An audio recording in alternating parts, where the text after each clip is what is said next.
오늘의 만나를 시작하겠습니다. 함께 같이 찬양하도록 합니다.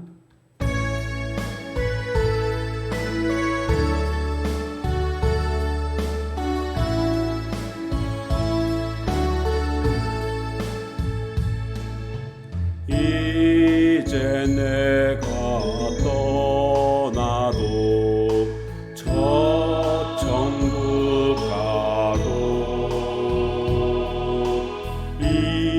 이제 내가 있어도 주 위에 있네. 우리 예수 찬송하며 나는 가겠네. 천군 천사 나팔 불며 마중 나오네.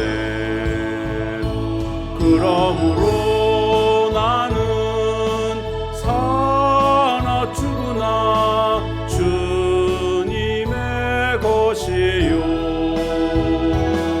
사나 죽으나 사나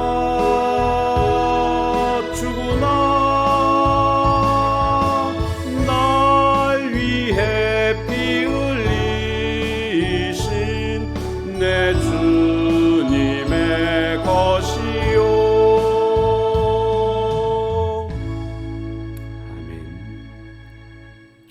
오늘 우리가 함께 나눌 말씀 본문은 고린도전서 7장 1절에서 7절까지 말씀 보겠습니다. 7장. 너희가 쓴 문제에 대하여 말하면 남자가 여자를 가까이 아니하니 좋으나 음행을 피하기 위하여 남자마다 자기 아내를 두고 여자마다 자기 남편을 두라. 남편은 그 아내에 대한 의무를 다하고 아내도 그 남편에게 그렇게 할지라.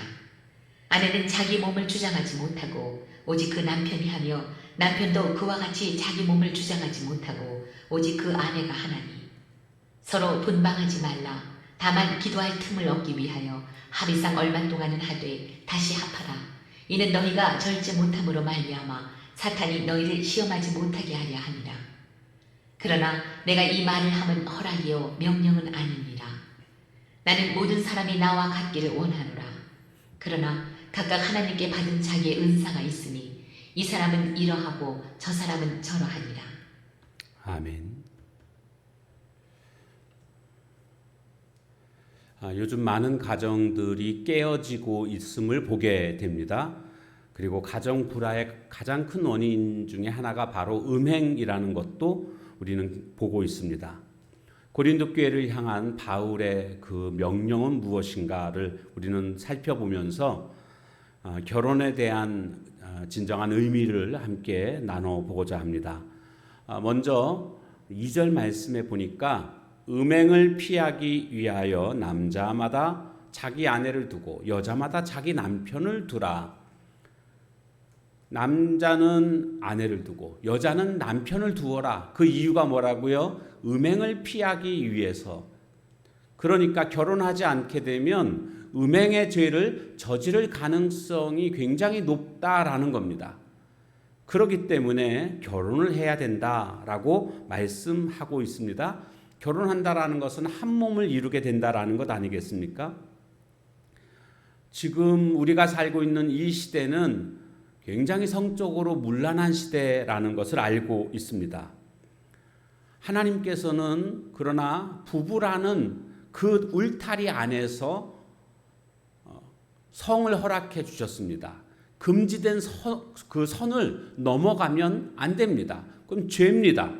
결국 하나님이 가장 싫어하시는 죄 중에 하나가 바로 이런 음행의 죄인데 이것으로 말미암아 큰 고통을 당하게 될 것은 불을 보듯 뻔합니다.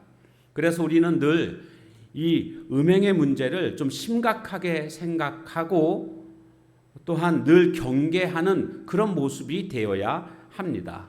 그러기 위해서 어떻게 해야 되겠습니까? 부부가 서로 깊이 사랑하는 모습이 있어야 되겠고 성령 안에서 늘 깨어 있음으로 말미암아 이 유혹들을 다 이겨내는 그러한 모습이 되어야 합니다.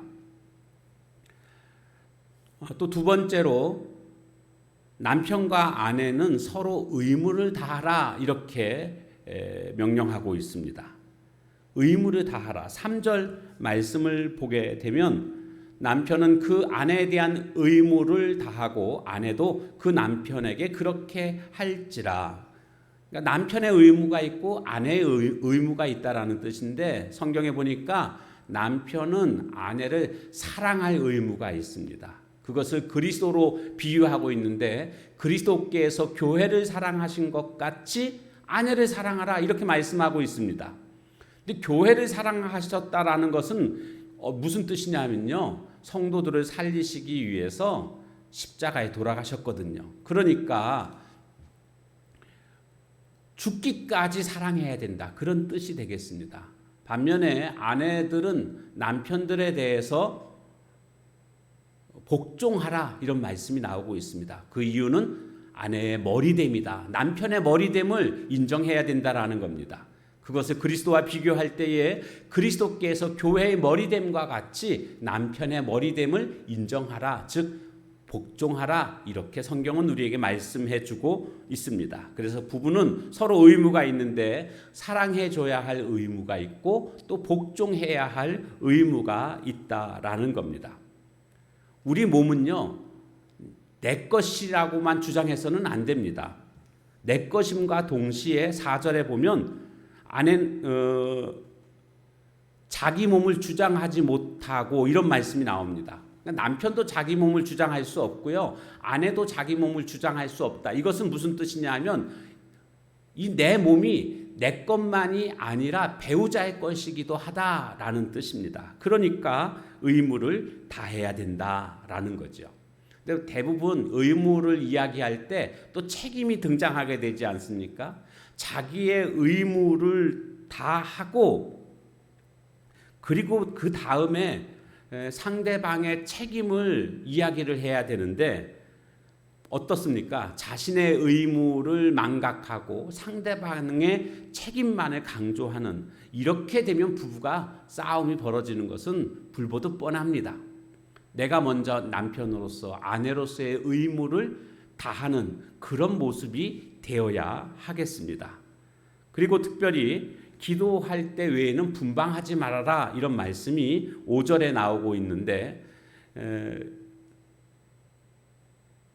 합의하라는 거죠. 분방할 때는 합의를 해야 된다라는 거죠. 그리고 기간이 얼마 동안은 하되 그러니까 기간이 길어서는 안 된다라는 것을 말해주고 있는데 왜 분방하지 말아야 되는가 보니까 절제 못함으로 분방하게 되면 절제 못한다. 그러니까 정욕이 올라오게 되고 그것이 분방함으로 말미암아 이제 다른 곳으로 사용됨으로 죄짓게 된다. 그런 뜻이죠. 절제 못함으로 말미암아 사탄이 너희를 시험하지 못하게 하려 함이라. 그러니까 분방하게 되면 사탄이 틈을 탄다라는 것을 우리는 알아야 되겠습니다. 세 번째로는 바울 사도는 고린도 교회를 향해서 독신으로 사는 것, 부부로 사는 것에 대해서 말하고 있는데 나처럼 여러분들이 독신으로 살 수만 있으면 그렇게 살았으면 좋겠습니다. 그러나 결혼하는 것도 잘못된 것이 아닙니다. 이런 이야기를 합니다. 그러니까 독신의 은사를 받아서 혼자 살든지 아니면 결혼을 하든지 트집 잡을 게 없다라는 겁니다. 이것도 옳은 것이고 저것도 옳은 것이다라는 겁니다. 그러니까 서로 간에 그렇게 이런 것으로 인해서 싸울 필요가 없다라고 말하면서 진짜 중요한 목적은 혼자 살든지 결혼해서 부부로 살든지 그 형태가 중요한 것이 아니고 무엇을 위해 살아가고 있느냐가 중요합니다. 나는 무엇을 위해 살아가고 있는가? 이것이 중요합니다. 그러니까 독신의 은사를 받은 사람들은요, 시간이 많이 남지 않습니까? 그 많은 시간, 그 열정을 주님을 위해서 살아가는 것입니다. 또 결혼한 사람들은요, 부부가 힘을 합해서 한 마음으로 주님을 위해서 살아가는 것입니다. 사나 죽으나 우리는 다 주님의 것 아닙니까? 이렇게 살아가게 될 때에 주님의 영광을 위해서 살아가는 것, 이것이 중요합니다. 묻고 싶습니다. 지금 나는 무엇을 위해서 살고 있습니까? 내 목적은 무엇입니까? 우리는 각자 처한 그 상황과 처지에서 오직 주님을 위해서 살아갈 수 있는 하나님의 종들 다 되시기를 주님의 이름으로 축원합니다. 기도하겠습니다. 하나님, 오늘 부부의 삶에 대해서 함께 같이 말씀을 살펴봤습니다.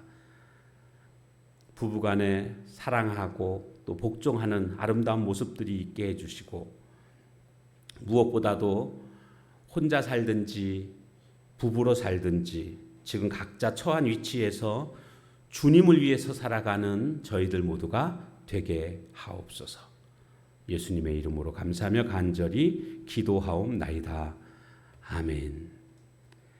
주신 말씀 붙들고 기도하시고 각자의 기도 제목 가지고 기도하는 시간을 갖도록 하겠습니다.